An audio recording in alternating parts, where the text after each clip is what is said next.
Bom, pessoal, vamos lá. Nós paramos, né? É, deixa eu ver aqui.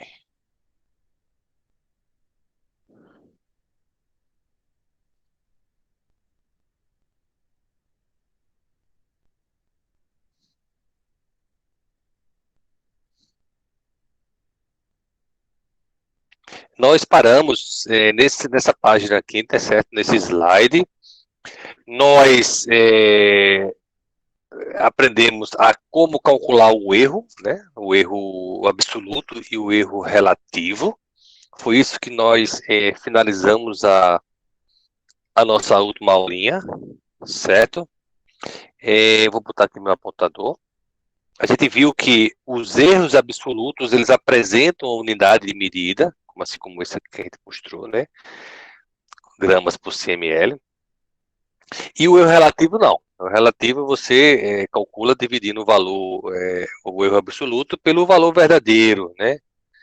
E aí você acaba cortando as unidades e tendo os valores percentuais. Com isso, com base nesses valores percentuais, você consegue ter uma melhor noção se você está errando muito ou se está errando pouco.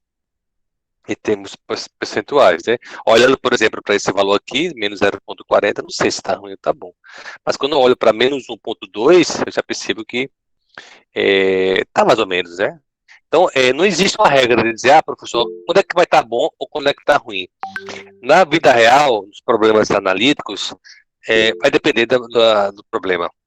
Então, dependendo da aplicação, 10% é uma maravilha de erro. Outras, a literatura mostra Professor, que erra 0,1. Oi. licença, eu levantei a mão, acho que o senhor não viu. Não. Tem uma aluna que está tentando entrar. Obrigado, vou aceitar. Eu não, eu não, eu não vi, não vi como ver. Sempre você tem que avisar, certo? Porque a gente já está começando, já vai dar 7h20.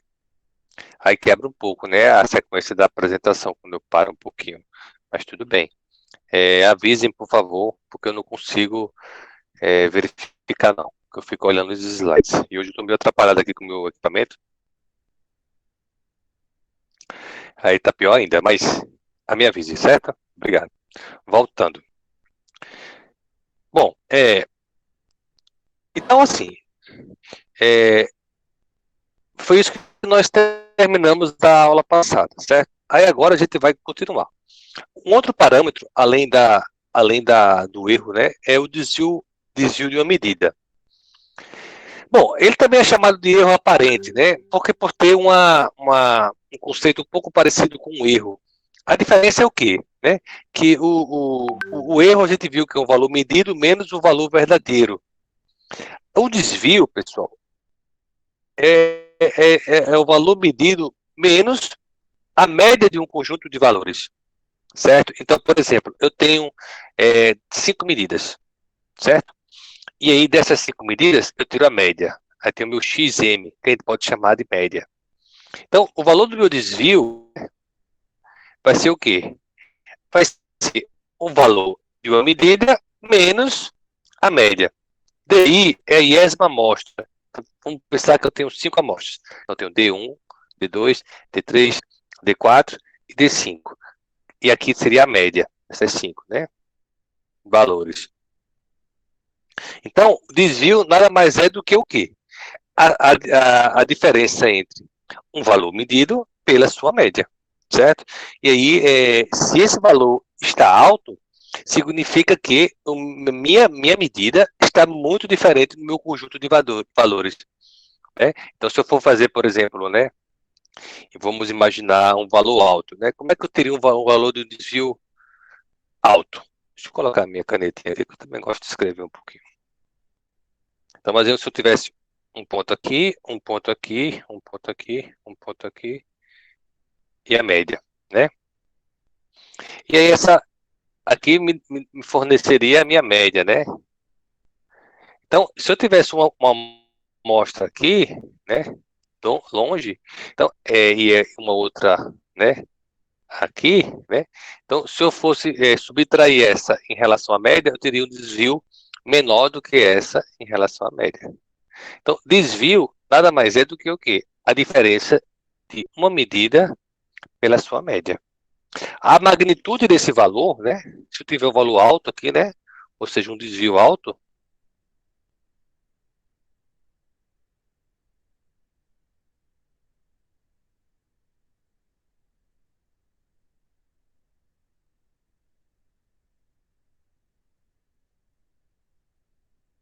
essa é uma coisa prática, né? A turma 7, né? 6,9.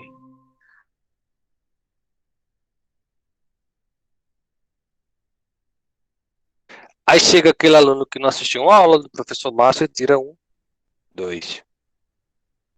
Né? Eu sei que vocês não são assim, né? Vocês são aplicados, vão ter sempre notas boas. Isso não vai existir. Mas tira, vamos supor que tira um 2. Certamente essa média aqui vai dar próximo de 7. Né? Quando eu digo próximo de 7, né? Aproximadamente 7. Então você vai estar desviando muito em relação à média do conjunto de valores. Então eu digo que o desvio, nesse caso, está elevadíssimo. Aí um outro aluno aplicado tirou um 7,5. O desvio aqui já vai estar muito menor, né? Comparado à média, do que esse que tirou 2. Tá? Esse é o conceito de desvio. Existem formas de expressar, esse que a gente quer chegar ao ponto agora, uma das formas de expressar a precisão das medidas, certo? Justamente nesse conceito aí de desvio médio, a gente pode ver que uma das formas de você expressar a precisão das medidas é através do desvio médio. Na verdade, o que é o desvio médio? A gente aprendeu qual é o desvio, né? O desvio médio é você soma todos esses desvios e divide pelo número de amostras. Então eu tenho, vamos pensar que varia de quanto aqui, né? De 1 a 5. Então eu tenho 1, 2, 3, 4, 5. Então eu vou ter a média desses 5 valores. O desvio médio nada mais é do que o quê? É o somatório, né, de todos os meus desvios dividido por o número de medidas. Certo? E aqui vocês podem estar observando que eu estou com letras gregas, o Rho e o Mi, certo? Isso quer dizer o quê? Que eu estou trabalhando com um número muito grande de medidas. A gente expressa com essas letras gregas. Do ponto de vista prático, vou falar mais na frente, a gente trabalha com letras minúsculas, por exemplo, aqui o Mi é a média, né? E o Rho é o desvio. Né? A gente vai trabalhar com um número pequeno de medidas com letras com D, né? E X barra, né? Ou como a gente está chamando aqui de média XM, que é um conjunto muito de medidas, certo? Então, quando a gente vê essas letras gregas, assume-se que é uma população, um valor muito grande de medidas, e refere-se a uma população. Mas, conceitualmente, o que é isso? O desvio médio é a média dos desvios. Então, eu tenho somatórios de vários desvios e divido pelo número de medidas.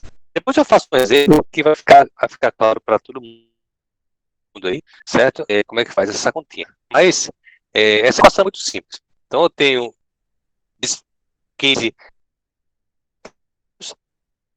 pelo número de desvio. Por valor de produtos, porque o desvio ele pode variar tanto para mais quanto para menos. Ou seja, eu posso ter um valor de X, né, e maior do que a média, ou eu posso ter um valor de X menor do que a média. Se esse valor de X for maior do que a média, o meu desvio vai ser positivo. E se o valor de X for menor do que a média, o meu desvio vai ser negativo. Então, para eu ter o valor da magnitude desse desvio, se esse conjunto de medidas está alto ou não, né, a gente coloca isso em valores absolutos, em modo. Por quê? Porque vai estar sempre positivo, vai estar sempre maior, certo? Do que zero. E aí, quando eu tirar a média, eu vou ter um valor positivo para saber se aquele meu conjunto de medidas está se desviando ou não da média, certo? Então, isso aqui é uma forma de você expressar a precisão, né? Por quê? Se eu digo que a amostra está com desvio elevado, ou seja, está com baixa precisão, né? Então, quanto menor o desvio padrão, o desvio médio, perdão, e também o desvio padrão que eu vou mostrar para vocês, maior a precisão, menos espécie vai estar a amostra. Ou seja, quanto menor, quanto mais próximo de zero isso estiver, né? Quanto mais próximo de zero estiver, mais junta terá, mais junto próximo. Muito assim, ó, pontinho assim, ó, certo? Então, isso é uma forma de você desse outro parâmetro que é o desvio padrão, certo? Conceito parecido, que na verdade é a raiz quadrada da média dos desvios. Então, na verdade, é a raiz quadrada da média dos quadrados desses desvios, né? Então, eu tenho os desvios ao quadrado, né? Dividido pelo número de n, né? Isso aqui também é desvio padrão, número grande de amostras, né? População. E aí eu tiro essa raiz quadrada. E eu tenho o valor de desvio na mesma unidade de medida, na mesma, o desvio padrão, né? Ela tem a mesma unidade de medida da própria medida, né? Então, se eu for medindo, por exemplo, concentração em mols por litro, o meu desvio padrão também vai ser esse resultado, né?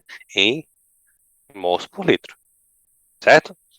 É o outro tipo de unidade qualquer, o desvio padrão. A variância, né? O desvio padrão, né? E a variância também é outro parâmetro, certo? Mas a variância, ela nada mais é do que o desvio padrão elevado ao quadrado, certo? Então, a variância do desvio padrão elevado ao quadrado.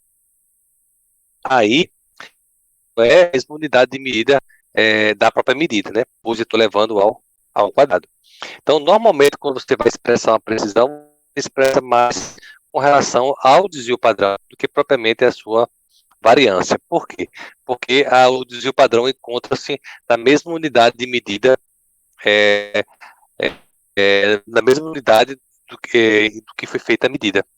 Aí, por exemplo, eu posso dizer que o teor de cálcio é 3, né, 3 gramas,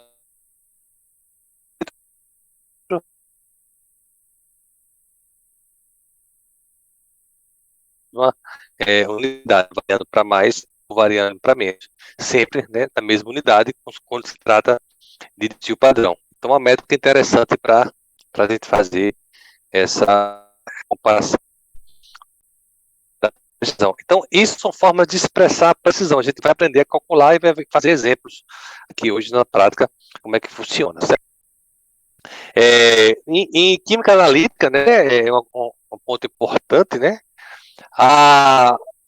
Como eu falei, aqui são valores populacionais, um número muito grande de medidas, acima de 30, 40, 50, 60, 80, enfim. Na prática, né, em química analítica, em problemas de química analítica, em determinações de controle de qualidade em laboratórios, ensaios, tudo isso, geralmente, pessoal, o que é que se tem? Se tem um conjunto pequeno, certo? Se tem um conjunto pequeno, a gente vai expressar, como eu já comecei a falar, né, por esses símbolos, desvio médio e desvio padrão. Então, a gente vai expressar agora por essas equações. E tanto essa daqui quanto essa daqui, elas serão realizadas com eles chamam valores amostrais, um conjunto pequeno, que serão uma boa estimativa, desde que seja bem representativa essas amostras, serão uma boa estimativa dos valores populacionais. Ou seja, a gente pode ter um conjunto de medidas feitas, esse conjunto de medidas, se feito de forma coletado de forma coerente, de forma representativa, ele será uma boa estimativa de um número maior de medidas, né, de uma população maior, de um universo amostral bem maior. Mas desde que ele seja feito com forma, como é que se diz, de maneira apropriada. Certo? Então, na prática, a gente calcula em química analítica essas equações, que são umas equações muito parecidas, certo? E representa com essas letras, sem letras gregas. Bom, outras formas de precisão, quem trabalha com química analítica, a gente não vai fazer exemplos aqui, mas só para consulta, né? Se vocês forem olhar artigos que são publicados em periódicos internacionais ou nacionais, existem outras formas de expressar a precisão das medidas, que é o desvio padrão relativo de variação. Isso é encontrado em diversos artigos também. Na verdade, um é igual ao outro, sendo que um é em termos percentuais. Aqui eu tenho o desvio padrão relativo, o que é que eu preciso? Eu pego o desvio padrão, como a gente viu, calculado por essa equação aqui, e divido por quem? Pela média. Certo? Divido pela média. E aí, posso multiplicar por 100, multiplicando por 100, aí é a mesma coisa, sendo que a gente chama de coeficiente de variação, né, em termos percentuais. Aí eu posso ver se está variando bastante em relação à média. E aí, observe que aqui é a mesma coisa, em por cento, certo? Em por cento, certo? E o desvio padrão é sempre valores absolutos, que é o valor da unidade de medida. Então, essas métricas, né, tanto desvio padrão, coeficiente de variação, elas, de fato, bastante empregada em trabalhos que você está desenvolvendo métodos, aplicando métodos e expressando os seus resultados, certo? Então, que vocês encontram por aí. E aí a gente pode fazer um exemplo para ficar mais claro, certo? De como é que a gente enfrenta no nosso dia a dia esse tipo de coisa, né? Na prática, né? Para nós da área de química, né? Na área de química e vocês que trabalharão com um dia a dia com problemas dessa natureza, certo? Aqui é uma determinação de ferro, mas poderia ser qualquer outra determinação, certo? Vocês poderiam estar em qualquer outro laboratório determinando qualquer outra coisa. É só um exemplo ilustrativo. Poderia ser outra coisa qualquer de amostra associada ao universo de trabalho de vocês, certo? Numa usina ou numa indústria de alimentos ou qualquer outro canto, certo?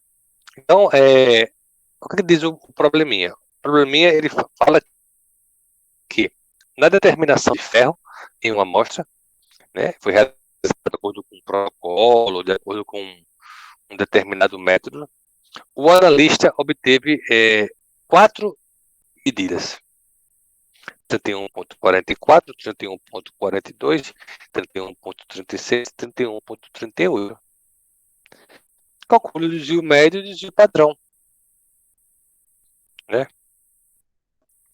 Observe que a unidade de medida não está em valores relativos, ele está, mais uma vez, em porcentagem, massa, volume. Isso quer dizer o quê? Que em gramas por CML.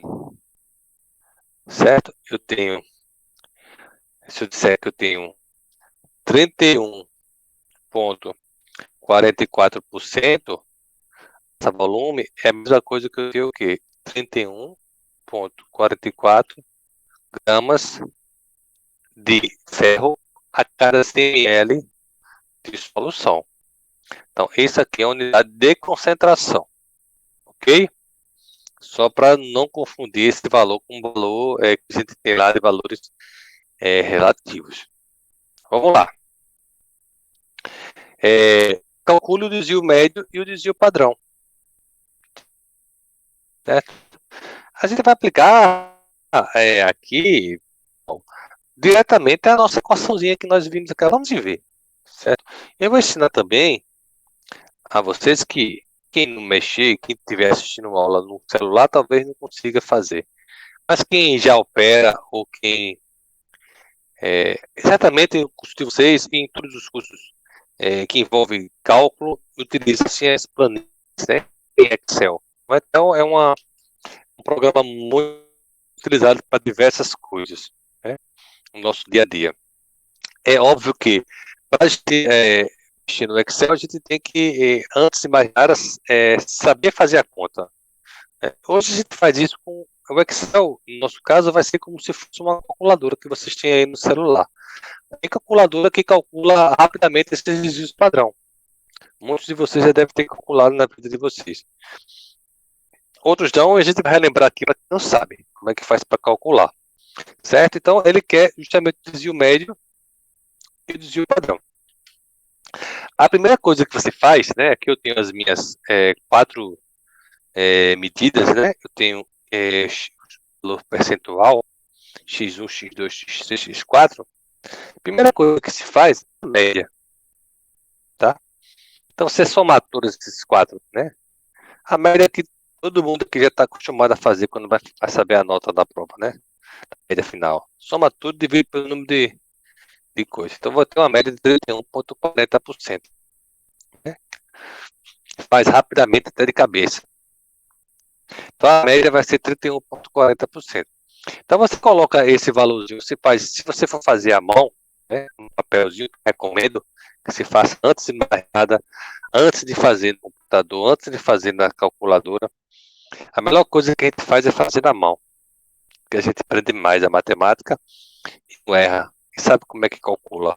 Se você fica viciado sempre a apertar botão, sabendo mexer em softwares, você vai acabar esquecendo da matemática. Mas aqui a gente vai ensinar os dois, certo? Então, eu vou pegar as 4 medidas, né? E aí, nessa coluna, né, o que é que eu vou ter? Eu vou ter uma média, né? Então, vai ser o valor dessa medida 31,40, 4, né? Menos a média, 31,42 menos a média, lógico que em valores absolutos, 31,36 menos. Depois só é você o quê? Somar todos esses valores e dividir por 4. Porque eu tenho 1, 2, 3, 4.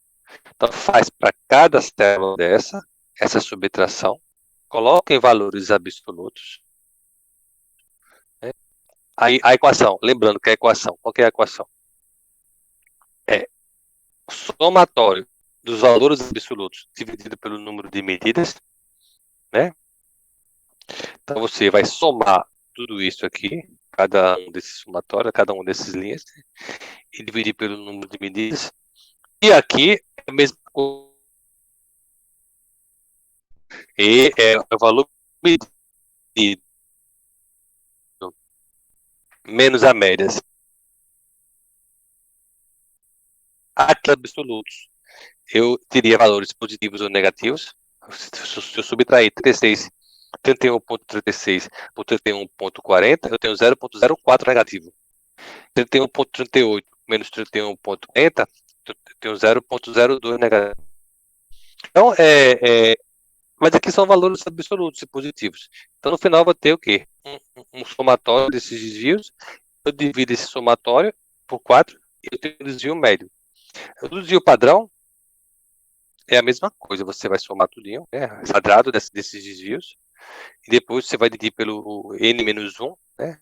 Você tem 4 menos 1, dá 3, e tira a raiz quadrada. Então, você pode fazer isso no caderninho, né? No papelzinho, colocar isso e botar assim, ó, por exemplo. 31,44, né? Calculadora mesmo. Menos 31,40, dá quanto? Dá 0,04. Lembrando que é positivo. Quando você faz isso, né? Você faz isso, você vai ter esses valores aqui. Observe que todos eles estão positivos. Por que positivo, professor? Porque aqui está em valores absolutos. Ok? Mas, na verdade, é menos 0,04, que é menos 0,02. Quando eu faço isso e somo esse aqui, eu tenho uma conta de 0,12. Então, o outro lado que eu desvio padrão, é só elevar isso ao quadrado. 0,04 vezes 0,04 dá 0,016. Sempre vai ser positivo aqui porque é ao quadrado. Então, toda coisa, qualquer número é positivo. Então, eu vou ter aqui no final esse somatório 0,040 e 0,12. É só aplicar a equação, né, que a gente aprendeu, né? Desvio médio é o valor absoluto, né? É só você subtrair 0,12, né, dividido por 4, 0,030%. Rapidamente a gente faz. E o desvio padrão, que é a nossa equaçãozinha, né, pegando esse valor aqui, né, e dividindo por n menos 1, ou seja, 4 menos 1, 3, e dando a raiz. Você tira a raiz, né, tudo isso, aí dá 0,037%. Deve que aqui, ó, eu tenho que colocar as unidades, certo? Então, desvios padrões, valores absolutos, não são valores relativos. Então, com isso, eu calculo e termino a conta, né? O que ele pede? Ele quer, na verdade, o desvio padrão, né? Médio e o desvio padrão. Só isso. Tem encerra por aqui. Então, é importante que você comece a fazer isso, porque a gente vai usar bastante essas operações. Então, o cálculo do desvio padrão é algo que vocês vão precisar usar muito, certo? Então, tem que aprender. No Excel, né? Quem já trabalhou no Excel, talvez tenha mais facilidade, né? Mas no Excel, dizer essas coisas, sabe? Essas contas. Vou mostrar para você rapidamente para não perder muito tempo, né? Esse como é que eu tenho. Bom, não, pessoal, veja só. Eu vou aumentar aqui para ficar mais claro para quem estiver acessando de celular. Quem não estiver acessando de celular, tiver de computador, depois eu posso fornecer essa planilha para vocês. Essa planilha é a mesma coisa que tem nos slides, certo? Então, apenas copiei para cá, né? Aquele mesmo valorzinho. Mas que a gente calcula isso na prática, né? Então, é muito rápido, é muito fácil. Então, aqui foi 4, a gente fez manual. A gente fez manual aqui porque foram 4. Mas tu imagina fazer isso manualmente para 10, 15, 20 amostras. Dá trabalho, né? Para isso que existe o computador, para isso que existem as ferramentas, para nos ajudar. Mas antes de pegar as ferramentas, a gente tem que saber a fazer como é que faz. Não adianta só apertar o botão, certo? Então, como é que se faz isso rapidamente, né, no Excel? Então, eu estou com essas 4 medidas, né? Essas 4 aqui que está selecionado, né? 31,44, 31. Observe que ela está selecionada essas células, né? Essa célula H é a H8, H que é a coluna H, e a linha 8, né? Então eu tenho H8, H9, H10, H11. Então eu estou de H8 a H11, meu conjunto de células, certo? Então, como é que eu calculo o desvio médio, professor? Olha que dificuldade, ó. Eu venho aqui, ó, e digito. Eu vou colocar aqui para desvio médio, né? Eu boto igual a desvio médio. Aí aparece aqui a fórmula, certo? Você clica. Aí você só selecionar essas colunas que eu falei. 31,44, 31,38. Faz isso, ó. Ou 0,03 que a gente tem encontrado. Certo? Rápido, né? E o padrão, muito fácil. Pode botar 10 pad. Aí tanto faz você colocar 10 pad aqui ou 10 pad A. Nesse caso não vai dar muita diferença, não. Então você seleciona o conjunto de amostra também, ó. Fecha parênteses. 0,037 arredondando. Certo? Então é isso. Rapidamente a gente consegue calcular, né, no Excel, né, por essa equação aqui, certo? Então, maneira simples, fácil, né, e rápida de se fazer essa conta em planilha Excel. Se vocês tiverem interesse, eu posso depois deixar um vídeo gravado com uma rápida instrução de como se faz essa conta no Excel de maneira mais rápida, de maneira assim como eu fiz agora, né, para vocês estudarem depois e caso precise fazer em provas, em exercícios, enfim, tudo isso situação. Certo? Alguma dúvida? Vocês estão aí ou já saíram? Eu tô. Nenhum, não.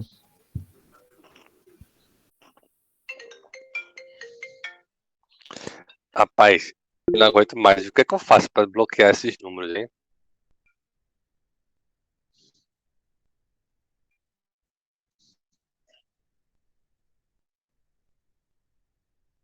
É mesmo, vocês também enfrentam esse problema? Todo dia. Olha só, eu tô ao ponto de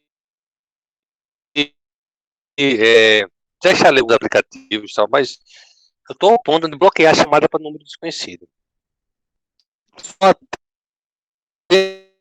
só vai tocar o número que tiver na minha agenda. É uma maneira bem perigosa, né?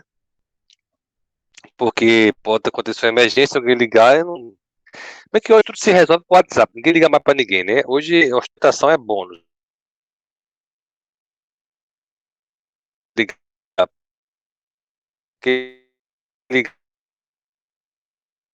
ligação infinita para todo mundo, né? Antigamente era 50 Antigamente era minutos de 3 ligação, né? segundos. Hoje o negócio é dados. Era, não isso, era 8, 31 anos, né? Quem é mais velho sabe. Vocês são 8,31 era novinhos. pro rico, professor.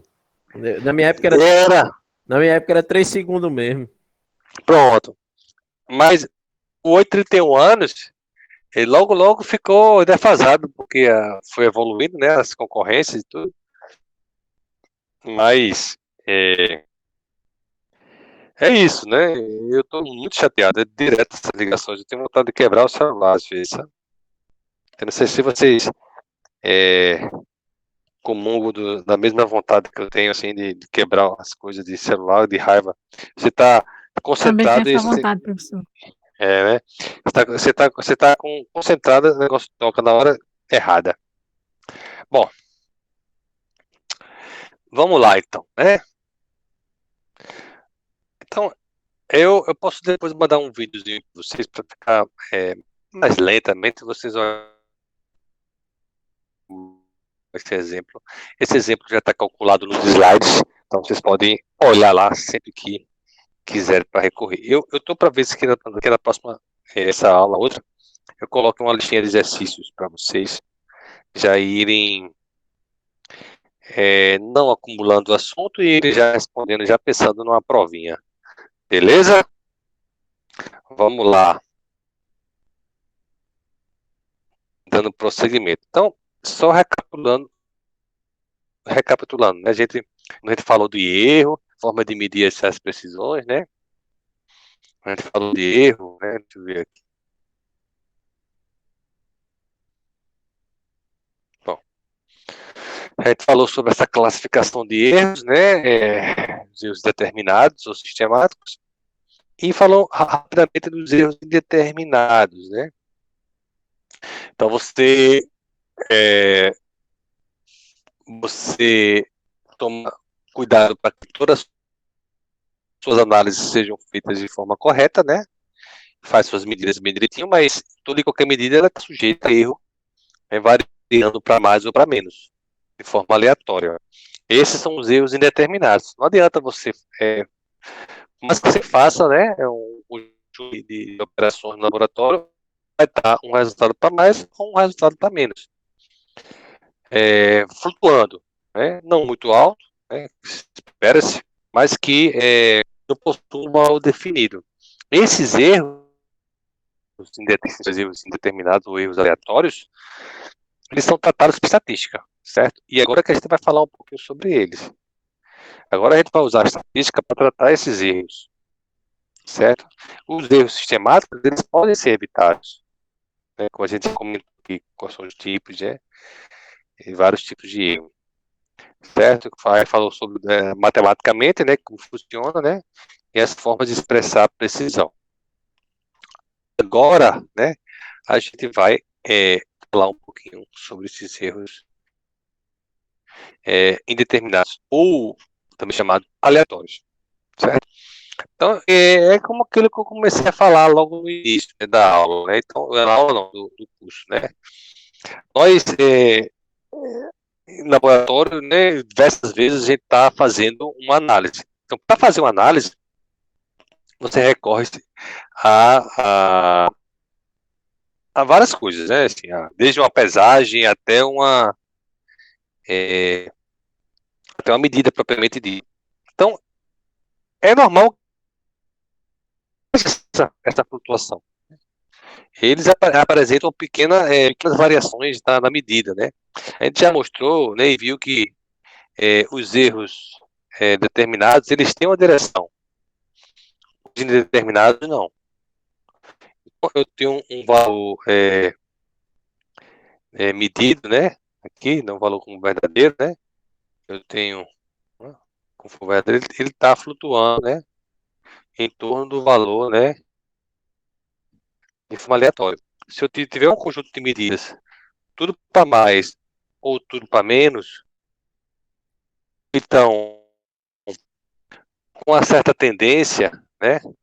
Com essa tendência, é algo é,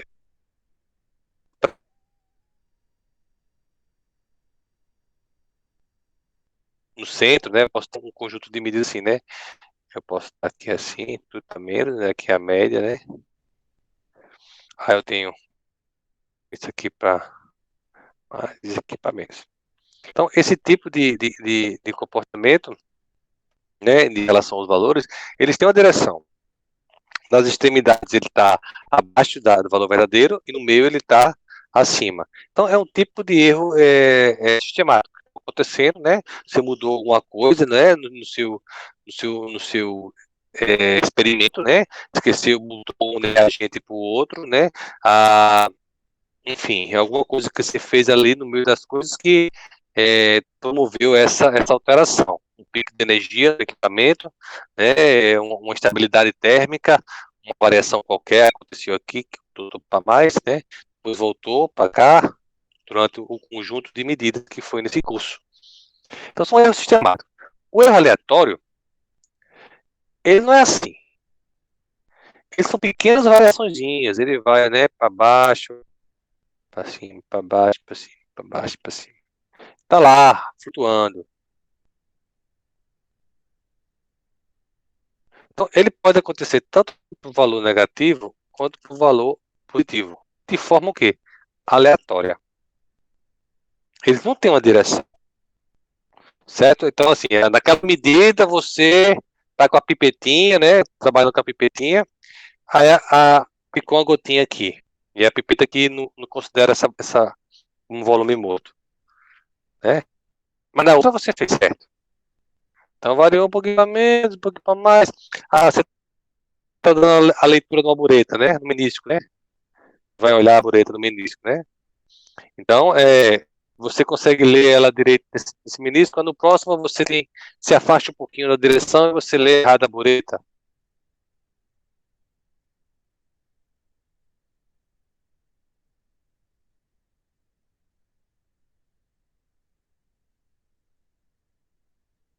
É, então, eles são aleatórios e tanto os positivos quanto os negativos podem é, ocorrer. A gente trata isso aqui por uma estatística.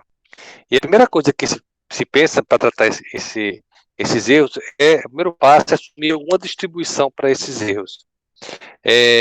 Admite-se que esses erros aleatórios eles seguem uma distribuição normal.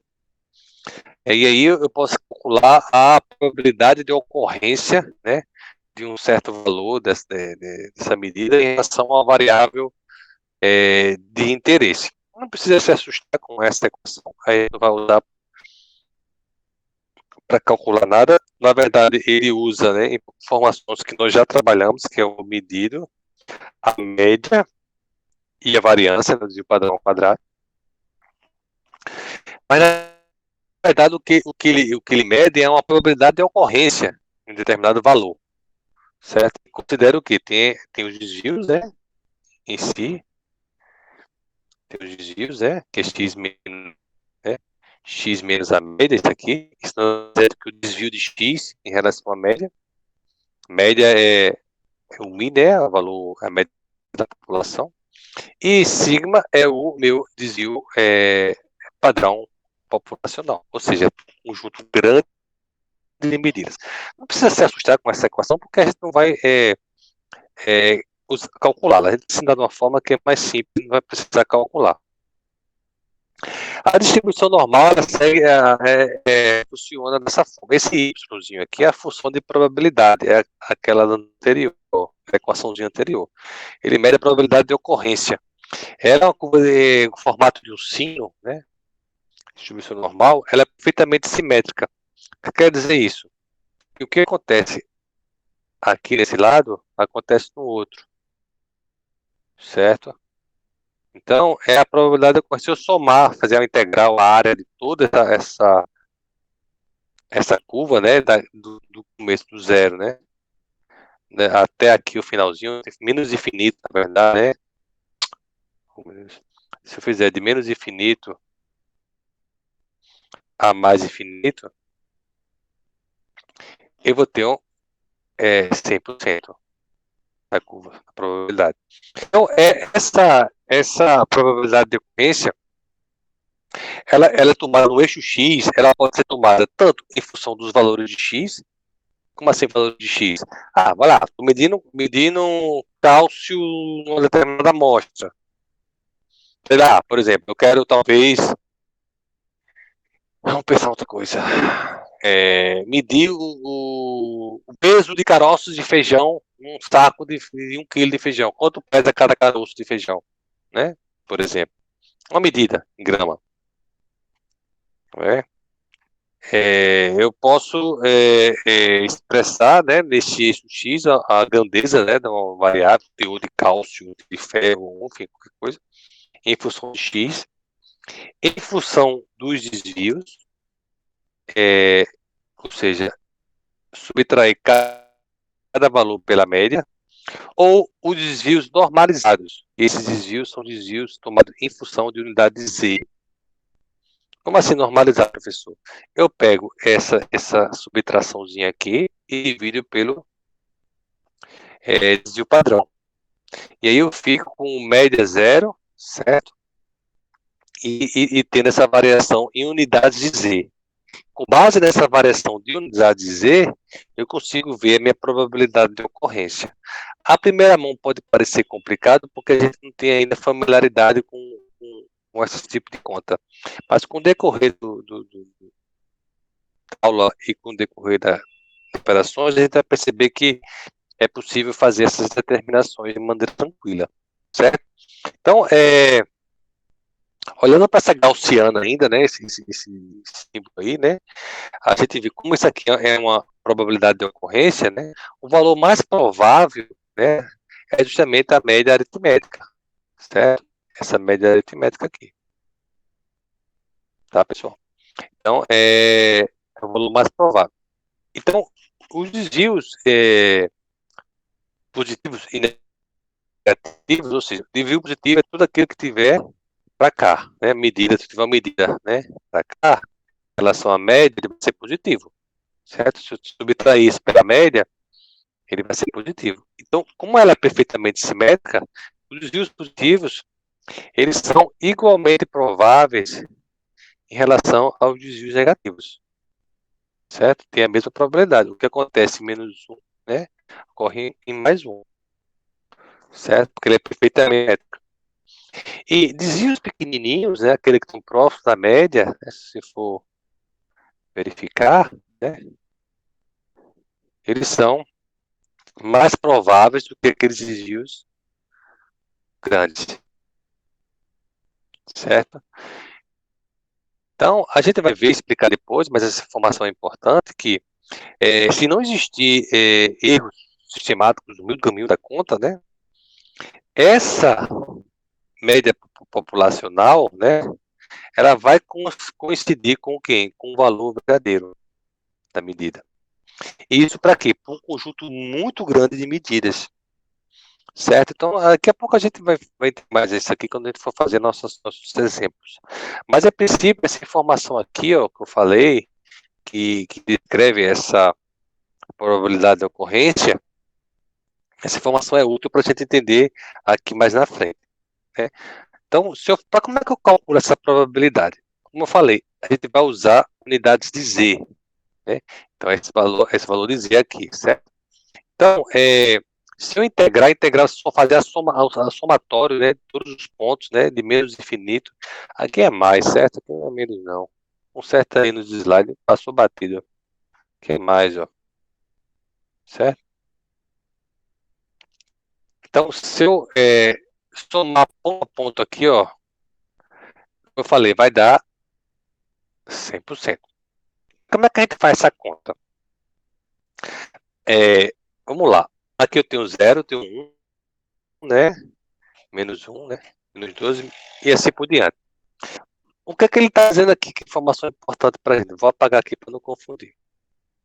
Ele diz: a probabilidade de se ter um desvio maior do que um sigma é aproximadamente igual a 32. O que é que ele quer dizer com isso? Passar aqui assim para cá, para cá. Ele está dizendo que a probabilidade de ter um desvio maior do que um sigma, como ela é perfeitamente simétrica, né? O que tem nesse lado acontece nesse lado. Então ele diz que é aproximadamente 38. 32. Se é aproximadamente 32, né, se eu fizer 100 menos 32, isso vai dar 68%. Isso quer dizer o quê? Que se eu integrar essa curva de menos 1 a mais 1, eu vou dar uma probabilidade de 68%. Tá? E como ela é 32, né, significa o quê? Que aproximadamente 16% está nesse lado e 16% está nesse lado. Então, a probabilidade de se ter um desvio maior do que um sigma, né, é aproximadamente igual a 32. Ou seja, a integração da curva entre menos 1 a mais 1 vai corresponder a 68% da área total. E aí, como é que eu acho esse valor 32? Né? É mágico? Não, vai ter uma tabelinha que a gente pode consultar. Essa tabelinha aqui, ó. Então, aqui tem os valores de Z, nesse lado aqui, ó. Certo? Então, aqui, ó, ele botou 1, certo? Aqui 1. Então, aqui dá quanto? 0,32. Então, se eu for verificar, né, subindo aqui, né, eu posso observar outros valores, né? Outros valores. Como são os valores? 2 sigma. Se eu quiser, por exemplo, saber com um próximo de 95%, né? Aqui eu vejo que com desvio padrão igual a 2, né? Eu tenho o quê? 0,046. Ou seja, 4,6%. Então, 100 menos 100 menos 4,6, 100 menos 4,6 é igual a 95,4%. Então, de menos 2 a mais 2, naquela curvinha, eu vou ter quantos por cento? 95,4% de probabilidade. Então, se for olhar aqui, ó, né, nesse gráfico, né, aqui está o valor aproximado, certo? 95%, mas é 95,4%, né? Se eu esticar para mais 3, né, é aproximadamente 99,7%. Se for olhar aqui, ó, 3, ó, eu tô praticamente, a curva já está praticamente 100%. Tem, ó, 0, aproximadamente 0,3%. Né? Aproximadamente 0,3%. Então, eu vou estar aqui, ó, essa besteirinha aqui, né, vai Está aproximadamente 0,15% aqui e 0,15% aqui. E essa área da curva de menos 3, né, até mais 3, vai corresponder a quase a totalidade, 99,7%. Com 2, é 95% aproximadamente, né? Como a gente mostrou aqui nesse gráficozinho aqui, ó. Certo? Então, desvios mais ou menos menos 2, eu tenho aproximadamente 95. Se quiser o valor exato, é esse que eu falei, 95,4, já que aqui é 4,6, certo? Então, você consegue ver através dessa tabelinha que é fornecida nos slides.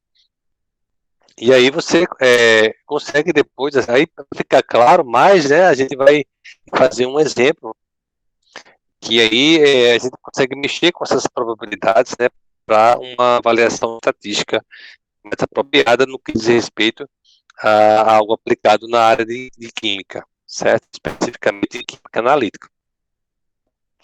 Bom, o exemplo é o seguinte, vamos lá, para a gente fazer logo de imediato, para não perder o fio da meada, né?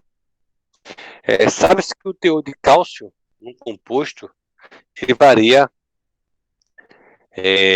de 50% a 100%. Essa informação é importante para a gente saber como é que está a variação, o range, né, a faixa. Então ele diz assim, ó, após ter realizado um número grande de medidas e considerando que não existe erros sistemáticos, ou seja, a presença agora eventualmente de erros aleatórios, uma analista determinou que o desvio padrão absoluto é 0,17% grama por cml.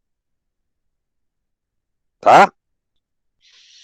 Essa informação o analista determinou com base, né, num conjunto grande de medidas. Quando ele fala conjunto muito grande de medidas, né, a gente pode falar isso em termos populacionais. Então, ele já tem essa informação de cara, né? Está acontecendo. Então, botar aqui sigma,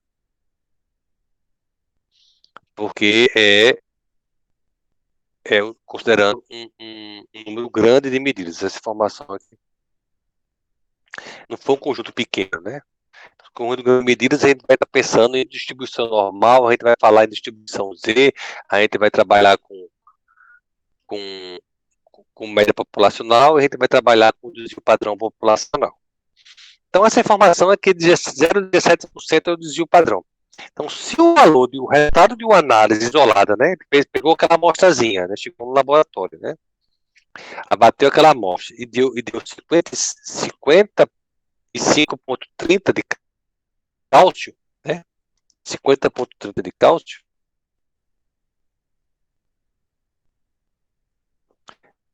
certo? Então, qual o intervalo que deve estar o valor verdadeiro do teor de cálcio nessa amostra com 99,7%? Olha a informação que ele está dando, 99,7%. Né? Aí, ó, 99,7%, se eu for olhar aqui na tabelinha, né? Aqui a gente pode arredondar, né? 99,7% é tudo esta curva, ó, que vai de menos 3 a mais 3. Então, Z, a gente vai considerar Z como 3. Lógico que se fosse exatamente pegar o valor, né? É um pouquinho, né, arredondado aqui, né? Como se aqui fosse 0,03, né? Mas é um valor que se aproxima de Z igual a 3, tá? Então, eu tenho um desvio padrão 0,17%, né, massa-volume, e eu tenho uma medida isolada que foi 55,30 e a probabilidade 99%. O que ele quer saber? Ele quer saber se qual o intervalo em que deve estar o valor verdadeiro do teor de cálcio nessa amostra, com 99,7%. Então, a gente viu que 99,7% Z é igual a 3. Então, a gente sabe que o resultado do análise, então, é X, né, que na verdade é 55,3, né? Então, a média da população, né, o MI, né, valor verdadeiro, ele estará entre esse valor medido mais ou menos Z sigma. Que é Z? Como ele disse que ele quer com a probabilidade de 99%, Z é igual a 3. Com isso, eu consigo fechar meu intervalo, né? Então, o valor verdadeiro, né, vai estar o quê? Entre o valor medido mais ou menos 3 desvios padrão. Então, vai ser 55,30 mais ou menos 3 vezes 17. Quando eu multiplico 3 por 0,17, dá 0,51. Então, o valor medido, né, vai estar nesse intervalo aqui. O valor verdadeiro vai estar nesse intervalo aqui, de 55,30 mais ou menos 0,51. Né? Ou seja, se eu subtrair 55,30 por 0,51, né, eu vou ter 54,79, né, na parte inferior, aqui, e vou ter 55,81. Conclusão, o valor verdadeiro, né, Mi, deve estar entre 54,79 a 5,81 com 99% de probabilidade. Então, em fins práticos, né, eu posso dizer que, com certeza, o valor verdadeiro está nesse intervalo. Isso porque eu estou medindo que uma probabilidade de 99,7%. Ah, professor, mas essa probabilidade está alta. Tá. Normalmente, em estudos como esse, a gente coloca uma probabilidade de 95%. E a maioria desses estudos clínicos, estatísticos, eles fazem assim, 95%. Às vezes eles fazem 99%, mas em geral é 95%. E o Z é igual a mais ou menos 2, né? Aproximadamente 2. Então, eu vou ter um intervalo mais estreito, né? Aqui, então ia ser 2 vezes 0,17, né?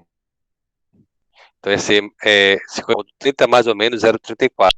Então o mínimo e o máximo estariam valores muito próximos entre si, certo? Mas ainda. Quando eu falar 99,7, o meu intervalo fica mais largo, né? Você vai ver o intervalo aqui é muito mais largo, né? Se for observar, né? Então você vai estritando de acordo com a probabilidade. Então, nessa questão, né? Ele só queria saber, na verdade, qual o intervalo que deve estar esse valor, né? O valor verdadeiro do cálcio, da amostra, com 99,7%. Então ele tem um desvio padrão, certo? É fornecido, né? E ele analisou, né? Fez uma análise de uma amostra isolada, né? Fez apenas uma única medida X, que foi 55,3, né? Essa medida aqui. Ele podia ter feito um conjunto de medidas, sim. Se ele fizesse um conjunto de medidas assim, ele traria um resultado muito mais expressivo, muito mais realístico também, né? Para um conjunto de medidas. Aqui foi feita uma análise apenas para uma única determinação, certo? E ele quer saber como é o valor verdadeiro, deve estar entre quanto e quanto, né? Com valores percentuais. Então, ele responde essa questão dizendo, e assim, esse tipo de questão só se responde apoiando-se nesse argumento das probabilidades, né? Então, isso muda de acordo com a probabilidade que você quer adotar. Se você quiser adotar, por exemplo, uma probabilidade menor, né? 95, 90, assim, você vai ter que mexer nesse valorzinho de Z, certo? E, consequentemente, mexerá nesse intervalo. Tá? Então, esse é o tipo de exemplo que a gente faz para fins estatísticos para esse tipo de problema. O que a gente mostra aqui, só para a gente tentar entender, mas o que na prática a gente faz não é nem para esse conjunto grande de medidas, é sempre um conjunto pequenininho de medidas, a química analítica. certo? Mas essa parte aqui, né, em especial, eu vou deixar para não confundir para a próxima aula, certo? A gente trabalhou aqui em unidades de Z, certo? Isso aqui para uma unidade, certo? Uma única medida. E em vários momentos torna-se importante também saber qual o intervalo que deve estar a média da população, conhecendo a média das determinações. Então, ali você não só vai ter uma única medida, você vai ter um conjunto de medidas. Então, você vai pegar aquela amostrinha de Gauss, de 1, 2, 3, 4, 5, 6, 7, 8, 9, por exemplo, né? 10. Aí você vai ter a média dessas determinações. Observe que a equação é a mesma, certo? Sendo que eu tenho a diferença, eu tenho aqui o número de medidas, certo? Então, N é o número de determinações, né? X barra é a média e a equação é a mesma. E agora, né, eu vou saber qual é o intervalo, né, que deve estar a média da minha população, conhecendo a média das determinações. Então, a aplicação essa expressão é igual a outra, sendo que o quê? Eu não estou trabalhando com valor isolado, estou trabalhando com a média. E eu estou trabalhando com um conjunto de medidas. E aí, exemplo, Z igual a 1, né? Z igual a 1, ou seja, 68% de probabilidade, né? A mesma coisa de 1, né? 2, 95% aproximadamente, né? Z igual a 2 e 99,7% Z igual a 3. Então, aí você precisa ter a média das determinações e o número de medidas e você consegue fechar o intervalo, certo?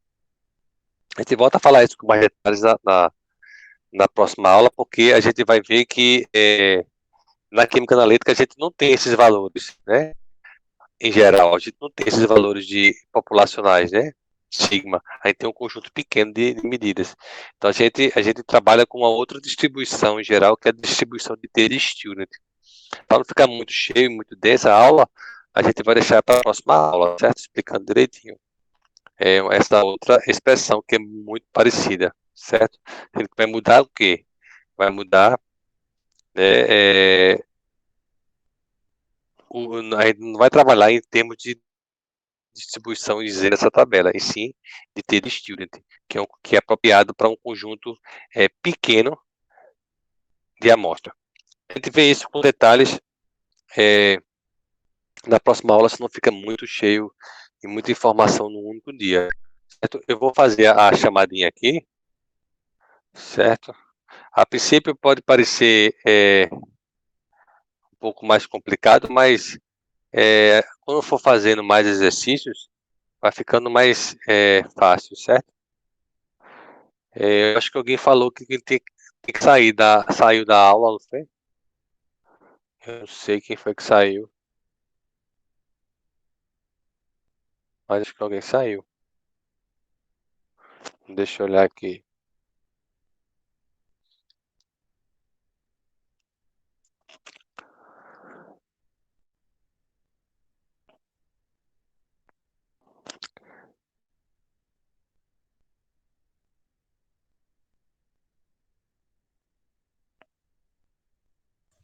Foi a Gabi, professor. Tá. A Dilma, Presente.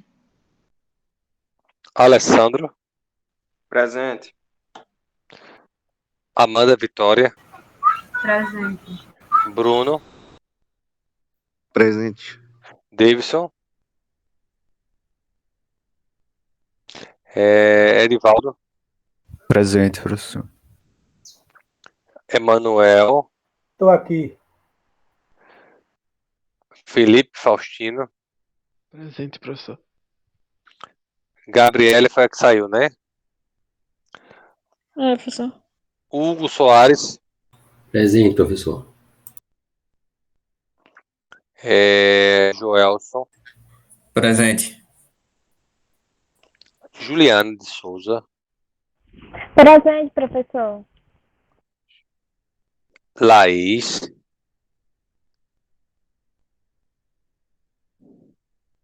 Laís,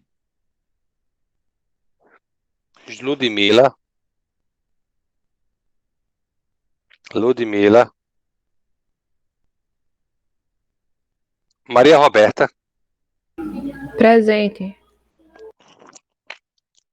Max Weber, Presente, professor. Max Weber que tem um bebezinho, né? É sim. Micaele, Minelli, Estou presente. Nádia,